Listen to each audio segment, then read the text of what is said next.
안녕하세요. 오늘의 뉴스레터에 오신 걸 환영합니다.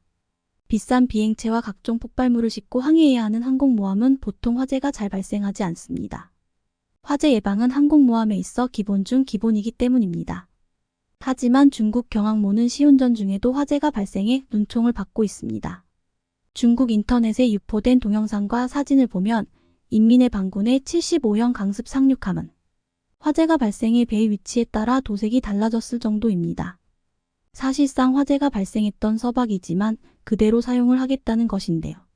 중국 당국은 시운전 중 화재가 난 사건에 대해 철저히 은폐하고 사고 경위도 밝히지 않았지만 중국 SNS를 통해 영상이 유출되면서 중국 경항모 화재 사건은 숨길 수 없는 일이 되어버리고 말았습니다. 그런데 실제로 중국은 다른 국가의 전함에 불을 낸 사례가 있었습니다. 대체 어떻게 전쟁 중인 것도 아닌데 다른 국가의 전함에 불을 낼 수가 있을까요? 상대 전함은 심지어 일본의 호위함이었습니다. 의문의 화재는 2008년 일본 해상자위대 요코스카 기지에 정박 중이던 호위함 시라네의 전투지휘소 CIC에서 일어났습니다.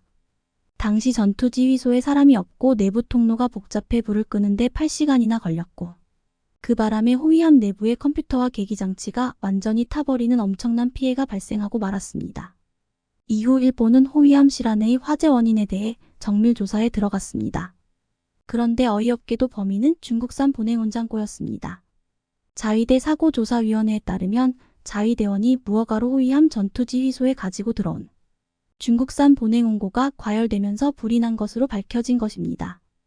보냉온고란 내부의 음료를 따뜻하게 하거나 차갑게 보관할 수 있는 소형 냉장고 모양의 제품을 말합니다.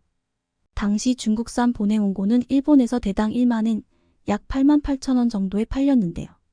그렇다면 당시 일본 호위함 화재 수리에 들어간 비용은 얼마였을까요? 무려 60억엔 530억 원 정도로 추정됐습니다. 이 사건은 일본 자위대원의 기강회의와 중국산 가전제품의 위험성이 어우러져서 만들어낸 최악의 사고로 기억됩니다. 당시 일본에서는 530억 원을 불태운 중국산 보냉온고의 품질에 대해 비난하는 글들이 쇄도했습니다. 이에 대해 중국 언론들은 일본이 자신들의 과실을 엉뚱하게 중국산 문제로 전가하고 있다. 일본 언론과 국민들 스스로 이번 화재는 해상자위대의 명백한 관리 과실 때문이란 것을 알 것이다. 그런데 이것을 메이드 인 차이나의 문제로 시선을 돌리려 해선 안 된다고 본다며 억울해했습니다. 당시 일본으로 수입된 중국산 농약만두 사건이 여전히 해결되지 않은 상황이었습니다. 게다가 해상자위대 호위함에서 일어난 화재가 중국제 보냉온고의 과열 때문인 것으로 드러나자 일본 국민들이 역시 메이드 인 차이나는 믿을 수 없다는 인식이 강하게 확산되면서 중국 제품 불매 운동까지 벌어졌습니다.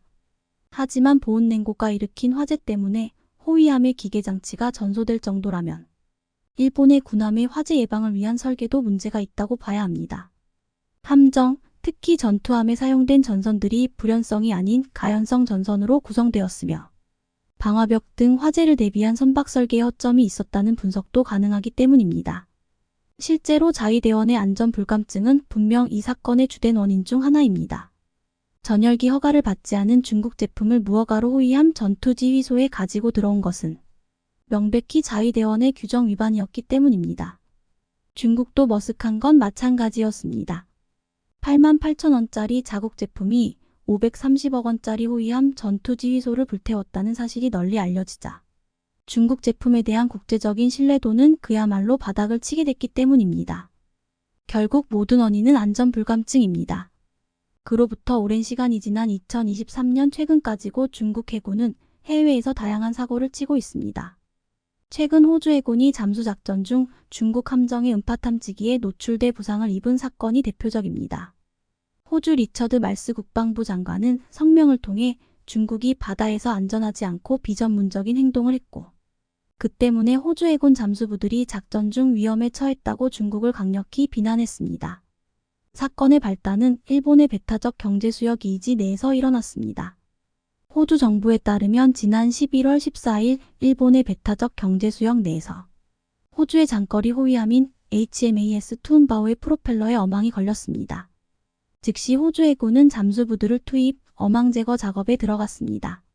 그런데 뜬금없이 중국 인민해 방군의 구축함이 다가왔고 호주 해군은 중국 함정의 잠수 작전 중이라며 거리를 유지해달라고 요청했습니다. 이쯤 되면 중국 인민의 반군의 구축함은 정말 전 세계 모든 바다를 들쑤시고 다니는 것 같은데요. 하지만 구축함은 계속해서 접근했고 뜬금없이 선체에 장착된 음파 탐지기를 작동시켰습니다.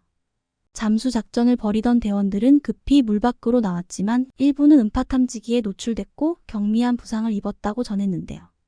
영국의 다이빙 의료 자문위원회에 따르면 음파 탐지기에 노출된 잠수부들은 어지럼증과 청력 손상, 장기 손상 등의 피해를 당할 수 있습니다.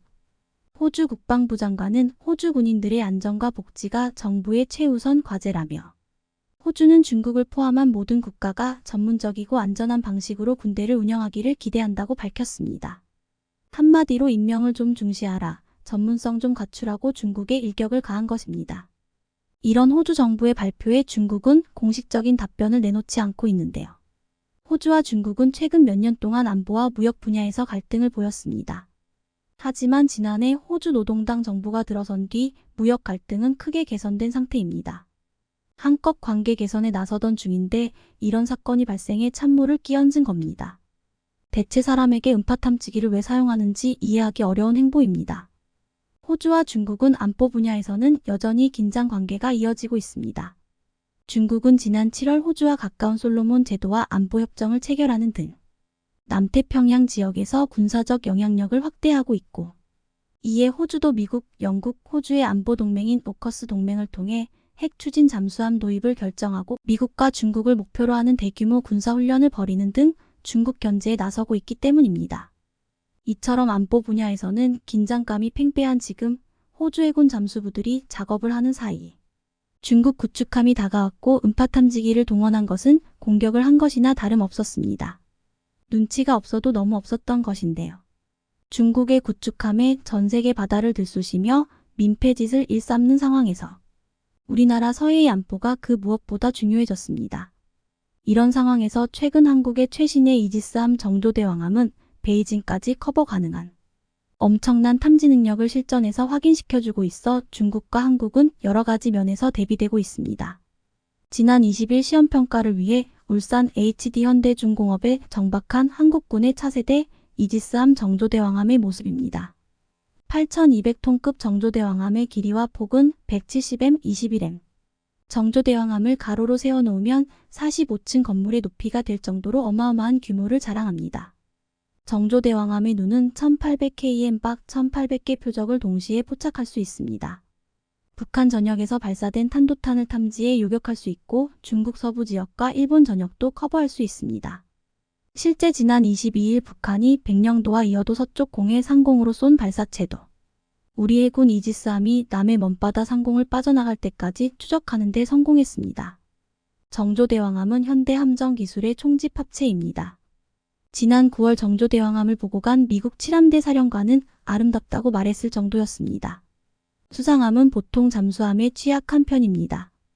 따라서 한국은 이를 극복하기 위해 정조대왕함에 집채만 한 크기의 통합소나 체계를 넣어 대잠 방어 능력을 보완하고 장거리에서 다가오는 대잠 어뢰 홍상어도 탑재했습니다. 이 밖에 지상으로부터 12km 높이에 있는 고고도 탄도 미사일을 식별하는 최신형 이지스 전투체계와 대잠대함 대공대지 다기능 복합 전투체계를 보유하고 있습니다. 세계 최고 상선을 만드는 조선소에서 건조된 만큼 선박 자체 성능도 최고 수준입니다. 특히 정조대왕함은 8,200톤 함정이면서 시속 55km까지 항해할 수 있는데 이것이 가능한 이유는 하이브리드 전기추진체계 HED 엔진 덕분입니다. 정조대왕함은 가스터빈 4대와 전기추진체계 2대를 결합해 저속 항해를 할 때는 하이브리드 방식으로 경제적으로 운항할 수 있습니다. 정조대왕함은 단순한 함정에서 나아가 최신 기술이 집약된 하나의 상품이 되고 있습니다. 세계로 나가는 우리 대표 수출품으로 올라서고 있는 것인데요. 최근 HD현대중공업은 울산 조선소에서 한국과 필리핀 양국 해군 관계자들이 참석한 가운데 3,200톤급 필리핀 초계함 1번함 기공식도 열었습니다. 필리핀 해군은 호위함 6척과 초계함 12척을 확보하는 사업을 진행 중이며 이미 HD현대중공업에 총 10척의 함정을 발주한 바 있는데요. 추가 수주를 기대하고 있습니다. 필리핀이 한국 군함과 전투기로 중국 해경의 도발에 강력 맞선 데 이어 또다시 한국 잠수함을 선택할 것이라는 외신 보도가 쏟아지자 중국 정부가 당혹해하고 있어 화제입니다. 필리핀의 육해 공군이 모두 한국 무기로 도배되며 남중국해 장악력이 떨어질 것을 크게 우려하는 상황입니다. 현재 필리핀에서 무슨 일이 벌어졌는지 자세한 내용 살펴보겠습니다. 지난 18일 중국 해경과 필리핀 어선이 조업을 놓고 실랑이를 벌인 바 있습니다. 필리핀 어선이 경비를 뚫고 지나가려 하자 중국 측이 강력 막아서며 쫓고 쫓기는 추격전이 벌어졌습니다. 그렇게 필리핀 어선은 돌아갔지만 중국은 황당한 행동을 했습니다. 22일 중국 해경선 세척이 필리핀 어선의 접근을 막기 위해 스카버러 암초 주변에 300m 길이의 부유식 장벽을 설치한 것입니다. 현지 어민에 따르면 중국 측이 그동안 필리핀 어선들이 많이 보이면 이런 장벽을 설치해왔다며 분통을 터뜨렸습니다. 어민들의 생계수단을 박탈하고 있다는 것입니다. 그런데 이번에는 필리핀 측이 한국 군함과 전투기를 앞세워 강력하게 항의했고 중국은 호세리자람과 FA-50 등에 얼어붙는 모습을 보였습니다. 그 후 필리핀은 곧바로 잠수부를 투입해 부유 장애물을 철거해버린 상태입니다. 중국은 자신들이 스스로 철거했다고 반박했지만 필리핀이 영상을 공개하자 꿀먹은 벙어리가 됐습니다. 필리핀 현지 방송도 부표 철거 당시 인근에 중국 해양경비대 함정 내척이 있었지만 별로 공격적이지 않았다는 사실을 폭로했습니다. 중국은 지난 10년여간 해양경비대를 재편해왔습니다. 단순히 밀수업자 단속이나 수색 및 구조 업무를 하는 경비대가 아닌 군사화되고 국제 분쟁에도 나설 수 있는 준해군에 필적한다고 뉴욕타임스가 보도했을 정도입니다. 실제로 중국 해양경비대는 다른 나라 선박을 침몰시킬 수 있는 최소 1,000톤 이상의 대형 순찰선을 약 150척 보유하고 있습니다. 일본이 70척, 필리핀 25척, 대만 23척을 보유한 것과 비교해도 그 규모 면에서 큰 차이가 있습니다. 중국 선박 중 상당수는 이전에 해군 초계함으로 사용했던 것들이라 장기간 작전이 가능하며 헬기운용 물대포 등을 활용할 수 있습니다. 지난달 5일에는 스프래틀리 군도의 세컨드 토마스 암초 부근에서 중국 해양경비정이 필리핀 군용물자 보급선을 향해 물대포를 쐈습니다. 지우 현대중공업이 건조한 최신의 호위함 호세리자람이 전기 창정비를 위해 한국에 왔던 시기에 벌어졌던 일입니다. 호세리자람은 2,600톤급으로 유류 수급 없이 최대 8,000km 이상을 항해할 수 있고 76함포와 함대공 미사일, 어뢰 등 다양한 무기체계를 탑재하고 있습니다. 그런데 해당 호위함이 한국에 있는 동안 남중국해 필리핀 인근에서 마음대로 설쳤던 것입니다. 필리핀 해경이 식량과 폐군함 보수를 위한 자재를 운송하던 중 중국 측 해경 함정 내척이 다가와 물대포를 사용했습니다. 한국에서 호세리자람의 창정비가 끝나고 필리핀 해역에 다시 투입되기 시작한 후에는 잠잠해졌습니다. 그런데 이번에는 스프래틀리 군도보다 더 북쪽에 있는 스카보로 암초에서 도발을 했던 상황입니다. 이곳 또한 필리핀과 중국이 치열하게 영유권 분쟁을 벌여온 곳으로 필리핀 루손섬에서 240km, 중국 하이난에서는 900km가량이 떨어져 있습니다. 중국은 남중국해의 유자 형태로 구단선을 긋고 약 90% 이상이 자국 영해라 주장하고 있으며 스카버러 암초에 대해서도 2012년부터 영유권을 주장해왔습니다. 중국 어선들은 분쟁 지역인 남중국해에서 불법 조업을 하거나 인공섬을 만들기 위해 터를 닦는 과정에서 환경 파괴를 일삼았습니다. 외신들은 2016년부터 중국 어선이 떼지어 정박하며 막대한 양의 인분과 오폐수를 쏟아낸 탓에 생태계가 회복 불능에 가까울 정도로 재앙을 맞았다는 분석을 했습니다. 필리핀은 최근 발표에서 8월 9월 사이 중국 선박 총 33척이 인근 암초에 정박하면서 산호초들을 캐냈다는 주장을 했습니다. 이미 많은 증거를 갖고 있다며 네덜란드 중재재판소에 환경소송을 제기하겠다고 밝힌 상태입니다. 또한 남중국해 주둔 병력을 늘리는 방안을 검토 중에 있습니다. 외신들은 한국이 필리핀 해군 현대화에 앞장서고 있다는 점을 부각시켰는데 2028년까지 한국에서 최소 12척의 함정을 도입해 필리핀 해군력이 크게 강해질 것을 기대하고 있습니다. 5월 10일 현대중공업이 건조한 안토니오 루나를 앞세워 아세안 인도 해군 훈련을 성공적으로 마친 바 있는데 적함대 제압 능력뿐 아니라 체프를 통한 뛰어난 미사일 회피 능력을 선보여 극찬을 받기도 했습니다. 필리핀은 중국의 위협에 맞서기 위해 2013년부터 2028년까지 15년에 걸쳐 군 현대화 사업을 진행하고 있습니다. 총 3단계로 나눠 신규 무기를 도입하고 있는데 2단계까지는 작년에 마무리가 됐고 총 42개 프로젝트에 2조 3천억 원가량을 쓴 것으로 나타났습니다. 그리고 올해부터 시작되는 3단계 프로그램도 순조롭게 출발하고 있습니다. 지난해 6월 필리핀 정권이 바뀌면서 사업 유지 여부에 대한 우려가 있었으나 새 정부도 추진 의사를 보이고 있는 중입니다. 현대중공업은 2척의 호위함뿐 아니라 다른 함정들도 수주에 건조 중에 있습니다. 2021년 수주한 배수량 3,200톤급 초계함 2척을 포함해 400톤급 원의 경비함 OPV 6척도 인도를 준비하고 있습니다. 2척의 호위함을 성공적으로 인도하며 기술력과 건조 능력이 검증됐고 확고한 신뢰를 얻어 추가 수주로 이어졌다는 분석입니다. 현대중공업이 해외에서 수주한 함정은 총 14척으로 국내 업체가 해외에서 수주한 함정 23척 중 60%가 넘는 수치입니다. 영국 방산 컨설팅 회사에 따르면 향후 10년간 건조가 예상되는 세계 함정 시장 규모는 약 1,300조 원에 달합니다. 이 중 자국 군함 건조나 수출이 금지된 국가를 제외하고 우리가 수출할 수 있는 시장 규모는 76조 원 정도로 보고 있습니다. 게다가 이번에는 1조 8천억 규모 필리핀 잠수함 사업에서 하나오션 수주가 임박했다는 보도가 쏟아지고 있습니다. 필리핀은 최근 하나오션이 건조한 장보고 3KSS 3급 잠수함에 관심을 보인 것으로 나타났습니다. 필리핀은 잠수함 2척을 새롭게 도입할 예정으로 이번 프로젝트는 하나오션과 함께 프랑스 방산 기업인 나발그룹, 스페인 조선 기업인 나반티아의 3파전 양상이 되고 있습니다. 나발그룹과 나반티아는 전 세계 해군에서 운용 중인 스콜펜급 잠수함과 S-80급 잠수함 건조 능력을 각각 보유하고 있습니다. 프랑스와 스페인은 커다란 혜택을 언급하며 수주를 노리고 있습니다. 스페인 나반티아는 현대식 S-80 잠수함 2척 공급을 제안했고 정부가 나서 계약 비용의 100%를 대출해주겠다며 환심을 사고 있습니다. 여기에는 잠수함 훈련과 운영, 유지관리와 함께 기술 이전이 포함돼 있습니다. 프랑스 나발그룹 또한 스콜펜급 잠수함 2척에 필리핀 해군 훈련 및 작전기지 수비항해 확장 개발 등을 제안했습니다. 스콜펜급 디젤 전기 잠수함은 현재까지 브라질, 칠레, 인도, 말레이시아 등이 선택해 한국과 치열한 경쟁을 예고하고 있습니다. 하지만 친중 행보를 보이고 있는 프랑스가 수주할 가능성은 낮게 보고 있습니다. 필리핀이 요구하는 잠수함의 구체적인 사양은 확정되지 않았지만 하나오션은 필리핀 측의 요구에 따라 장보고 33,000톤급 잠수함에서 파생한 2,800톤급 잠수함을 제안한 것으로 확인됐습니다. 리튬이온 배터리 등 최첨단 기술을 탑재해 오랜 시간 잠항이 가능하고 여러 미사일을 장착해 땅과 바다, 하늘 모두에서 활약이 가능합니다. 하나 측은 잠수함 유지보수 같은 통합 군수 지원 협상에서도 상당 부분 진전이 이루어졌다고 밝혔습니다.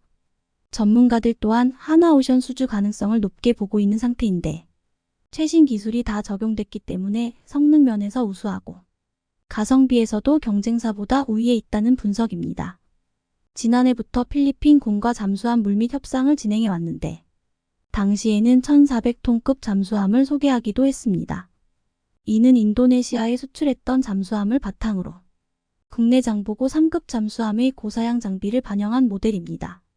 2019년 인도네시아와 맺은 2차 잠수함 계약 물량을 필리핀에 넘기는 방안도 고려 중이었습니다.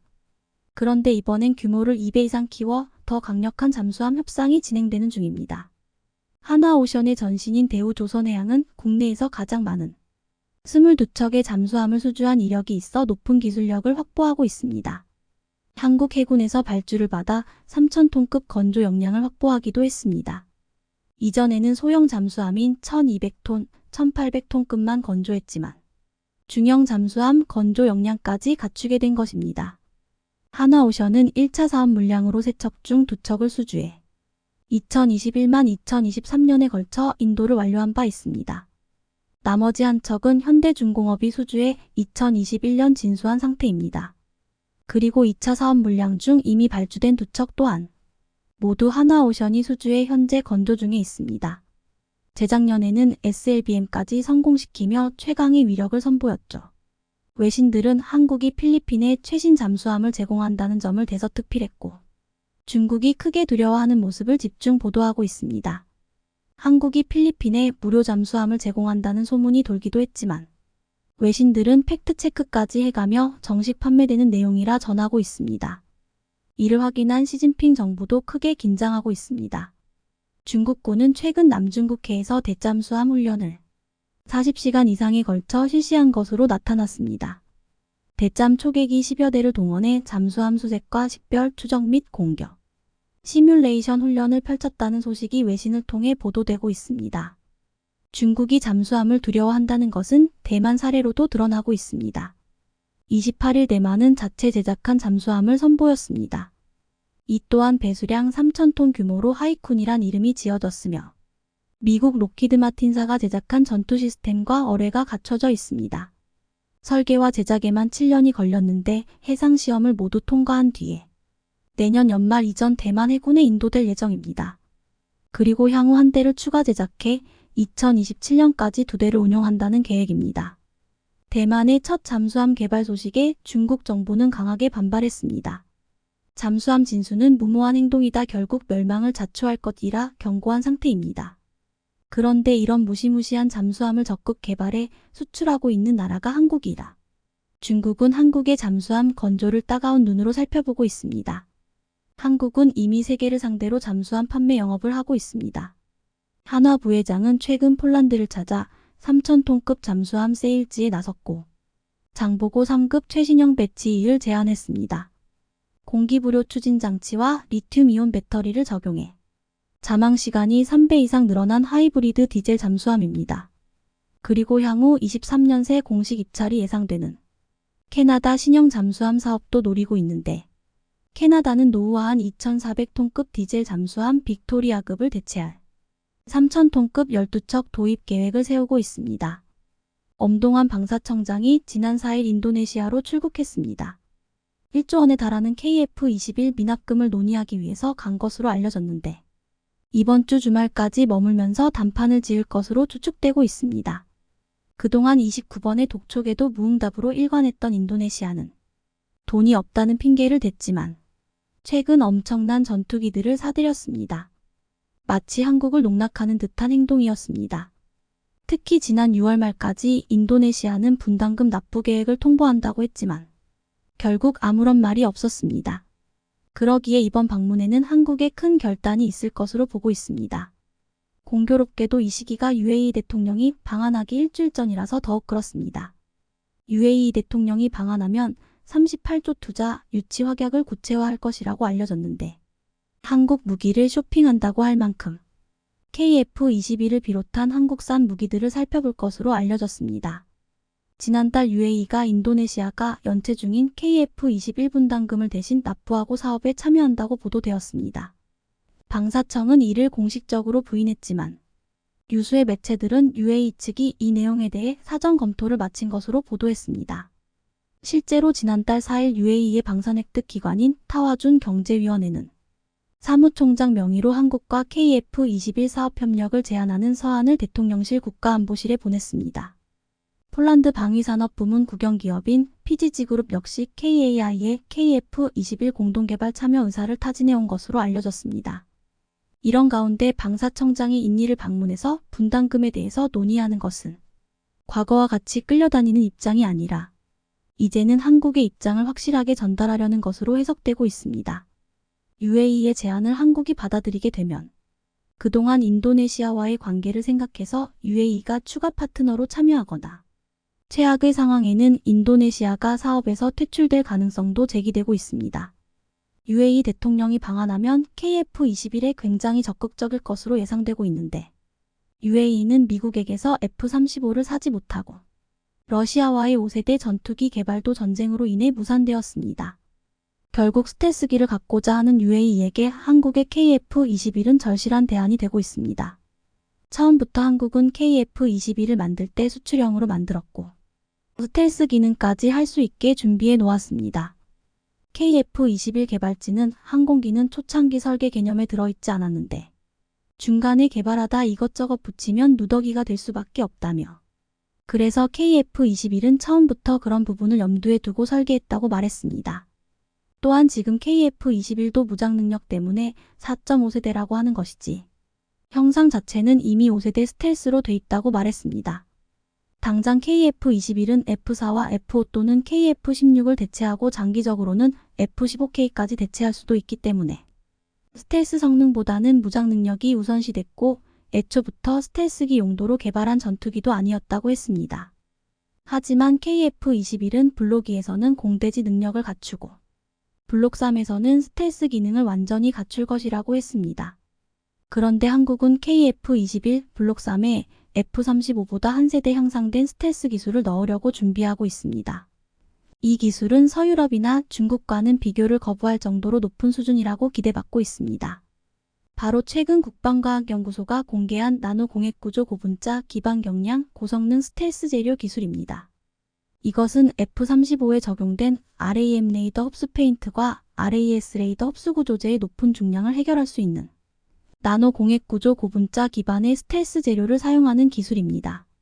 국방과학연구소의 새로운 레이더 흡수 페인트 RAM는 우레탄 계열의 도료 페인트를 기반으로 여기에 나노 공획 고분자 유전 손실 재료 쉽게 설명해 전기가 흐르는 플라스틱 소재와 자성 손실 재료 레이더 팔을 열로 바꾸는데 사용을 잘 섞어서 최적의 효율을 달성하는 데 성공하였다고 했습니다. 그 결과 이 단위의 두께로도 90% 이상의 전파 흡수 능력을 확보했다고 했습니다. 이 기술을 이용하면 스텔스기의 무게를 크게 줄여 무장 탑재량을 늘릴 수 있을 것으로 보고 있습니다. 또한 블록 3형에서는 스텔스 기능뿐만 아니라 인공지능 AI 적용과 유무인 복합체계 운용 구현으로 6세대 전투기를 구현하려 하고 있습니다. 일각에서는 한국의 이러한 장기적인 플랜이 UAE와 폴란드가 지금 인도네시아를 떨쳐내고 KF-21 사업에 뛰어들고 싶어하는 큰 이유로 보고 있습니다. 오는 10월 17일 22일까지 국내 최대 국제 방산 전시회 아덱스 2023이 경기도 성남 서울공항에서 역대 최대 규모로 열릴 예정입니다. 여기에는 35개국 550개사가 참가해 지난 2021년 28개국 440개 업체에서 훨씬 늘어났습니다. UAE 대통령도 이번에 방한해 아덱스에 참가하여 국산 무기와 업체 부스를 둘러볼 예정인데 이번에도 대형 계약 소식이 나오기를 기대하고 있습니다. 그런데 최근 폴란드와 한국의 2차 방산 계약에 대한 논의가 진행되고 있는 가운데 일각에서는 대출 한도가 닫혀서 어려움을 겪고 있다는 말이 나오고 있습니다. 그런데 폴란드가 강력한 의지를 가지고 이를 해결하겠다는 움직임이 포착되고 있습니다. 먼저 폴란드 방산업체 HSW가 중국에게 매각한 공장을 되찾아왔습니다. 중국 회사 리우공은 세계 최대 건설 기계 제조업체 중 하나로 폴란드에게는 최고의 투자 회사였습니다. 당시 HSW는 건설 기계를 생산하는 제철소 공장을 이 회사에게 팔았지만 최근 이 건물과 기계뿐만 아니라 550명이 넘는 직원까지 복귀했다고 했습니다. 그 이유는 여기에서 현재 연간 신계를 생산할 수 있는 크랩자 주포의 생산량을 100대로 늘리고 또한 보병 전투 차량과 박격포, 천모 등을 생산하기 위해서라고 했습니다. 즉 한국에게서 도입한 무기를 대량 생산해야 하니까 이제는 중국 회사에게 공장을 비워달라는 말이었습니다. 또한 지난 4일 폴란드 정부가 예산을 넘어 국방을 위해 수십억 달러를 차입할 예정이라고 보도되었습니다. 폴란드는 지금 한국과 방산 2차 계약을 하면서 대출 한도 때문에 골머리를 앓고 있는데 수십억의 달러를 차입할 수 있는 기금 재정 계획을 대출에 승인받겠다는 것입니다. 이것은 한국의 은행에게 대출 금액을 늘려달라는 요구를 접고 이제는 자신들이 기금을 직접 마련하겠다는 것이었습니다. 지금 폴란드는 이렇게 한국산 무기 도입과 생산에 대한 준비를 빠르게 해나가고 있습니다. 폴란드 매체 WP테크는 지난달 28일 특이한 수정을 거친 폴란드 크랩 자주포가 우크라이나에서 처음 발견됨이라는 제목으로 놀라운 사진을 게재했습니다. 우크라이나인들은 러시아 가미카제 드론에 맞서 폴란드 크랩 곡사포의 보호를 강화하기 위한 조치를 취하기로 결정했다며 사진에서 보이듯이 포탑을 보호하도록 강철 케이지가 설치되어 있었습니다. 이 매체는 크랩 자주포가 전장에서 맹활약을 하자 러시아군의 최우선 표적 중 하나가 되었는데 러시아군은 오로지 크랩자 주포를 노리고 있는 상황이라고 했습니다. 그 이유는 우크라이나인들이 계속해서 그들에게 크랩자 주포로 큰 손실을 입혔기 때문이었습니다. 크랩 자주포는 우크라이나에서 폴란드군 히트작으로 언급되는 무기라고 했습니다. 우크라이나 군인들과 전문가들은 이를 칭찬하고 있고, 폴란드 주재 우크라이나 대사는 크랩 자주포가 전선의 상황을 변화시켰다라고까지 말하기도 했습니다. 이 매체는 러시아인들이 크랩을 그토록 미워하는 이유라는 소제목을 달고, 크랩 자주포는 개별 러시아 부대뿐만 아니라 때로는 전체 박격포 정착지를 제거하는 것을 가능하게 했다라고 했습니다. 우크라이나 군인들은 가능한 발사 거리뿐만 아니라 무엇보다도 높은 정확도를 높게 평가하는데, 그들은 놀라운 기동성에 대해서도 대단하다고 말했습니다. 무게는 거의 50톤에 달하지만 최대 속도는 60km/h, 주행 거리는 최대 400km입니다. 여기서 또한 중요한 것은 자주포가 행군 위치에서 전투 위치로 전환되는데 약 30초에 불과하다고 했습니다. 이렇게 높은 정확성, 놀라운 기동성은 K9차체를 사용하기 때문이었습니다. 한국산 무기는 이렇게 우크라이나 현장에서 그 위력을 입증해 보이고 있습니다. 이번 국내 최대 국제 방산 전시회 아덱스 2023은 중요한 기점이 될 것으로 보이고 있습니다. 우크라이나 전쟁으로 인해서 국제적으로 군비 증강의 붐이 일어나는 가운데 한국은 가장 강력하면서도 신속하게 무기를 전달할 수 있는 시스템을 갖춰 급부상하고 있습니다. 지금 폴란드를 비롯한 동유럽 국가들을 비롯해 중동의 부유한 국가들이 대규모의 한국산 무기를 사려고 돈을 준비하고 있습니다. 최근 산업연구원이 발표한 무기 경쟁력 실태조사에 따르면 한국이 글로벌 경쟁력을 갖춘 무기는 총 70여 종의 주요 무기 가운데 31종이나 됐습니다. 한국은 특히 자주포와 대전차 미사일이 세계적 수준에 도달했으며 차세대 전투기인 KF-21, LIGNX-1의 대전차 무기 형공 풍산의 5.567, 62소구경 탄약 10만 4105점, 한화에어로스페이스의 K9 자주포 99점, 레드백 장갑차 95점, KAI의 FA50 경공격기 94점 등은 세계적 수준으로 평가받았습니다. 이처럼 한국이 수십 종의 세계 최고 수준의 방산 무기를 갖추자 한국산 무기를 사려고 세계 여러 곳에서 러브콜이 오는 가운데 누구보다 폴란드는 한국 방산 무기 체계를 중심으로 방위력의 부활을 꿈꾸고 있습니다. 실제로 벨라루스 국경 지역에서 K2 흑표 전차를 운용 중인 폴란드 육군은 성능에 대해 상당한 만족감을 표하고 있습니다. 그럴 수밖에 없는 게 K2는 폴란드 현지에서 실시한 성능 평가에서부터 탁월한 퍼포먼스를 보여준 될성부른 떡이 피었습니다. 당시 폴란드군은 극한의 환경에서 다양한 평가를 실시했는데 100시간 동안 200km를 주행하고 3번의 사격시험을 강행했음에도 K2는 모든 항목을 최고 평점으로 통과했습니다. 특히 막사에서 대기 중 화생방 공격을 받은 것을 가정한 긴급 출동 항목이 압권이었습니다. K2욕표는 아무리 긴급한 상황이라 하더라도 필요한 부위를 자동으로 체크하고 예열만 끝나면 바로 시동을 걸 수 있었는데요. 게다가 급박한 상황이라면 외부 전원으로 포탄만 회전시킬 수도 있었습니다. K2욕표의 경쟁자로 거론되는 독일의 레오파르트 2가 압력과 유압, 배터리, 예열 등 시동을 거는 데에만 온갖 잡다한 조건이 붙는 것과는 천지 차이였습니다. 또한 폴란드군은 100시간 K2 혹표의 야전 정비 능력도 굉장히 우수하다는 점을 발견했는데요. K2 혹표가 모듈 장비를 탑재하면서 파손되기 쉬운 광학 장비 등을 현장에서 즉석으로 교체할 수 있는 반면 레오파르트 2는 전차 장비용 크레인이 동원되어야 정비가 가능했습니다. 여기에 자동장 전장치로 장시간 교전 상황과 이동 시간을 가리지 않고 언제든 빠르게 장전할 수 있고 뛰어난 유기압 현수 장치를 채택해 오랜 시간 탑승해도 승무원들이 피로도가 현저히 낮았습니다.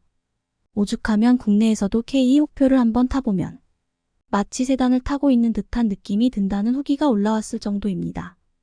또한 K2 전차에 탑재된 사통 장치는 자동으로 포신 궤적은 보정하고 최대 60배까지 목표물을 확대할 수 있습니다.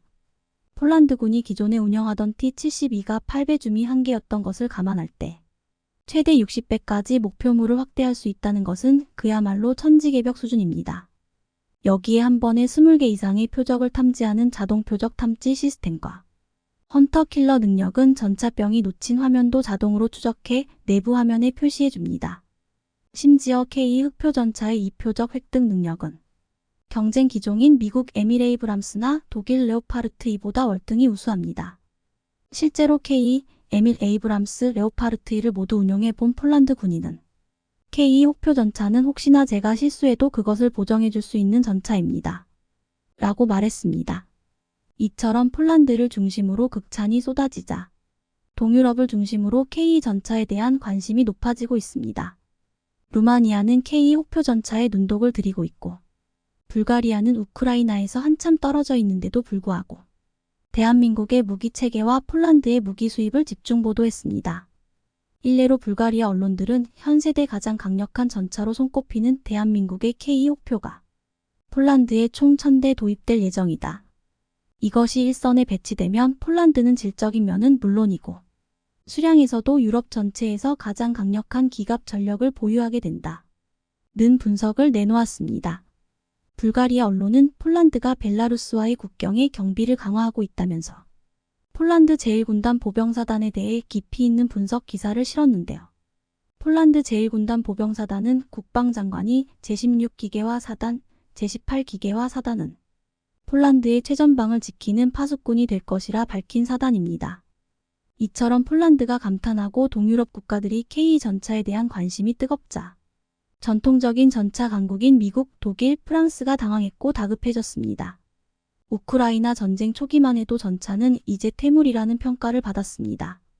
하지만 전쟁이 더 오래 전개되고 있는 지금 강력한 전차의 역할이 얼마나 중요한지 전차가 재평가되고 있는 실정입니다.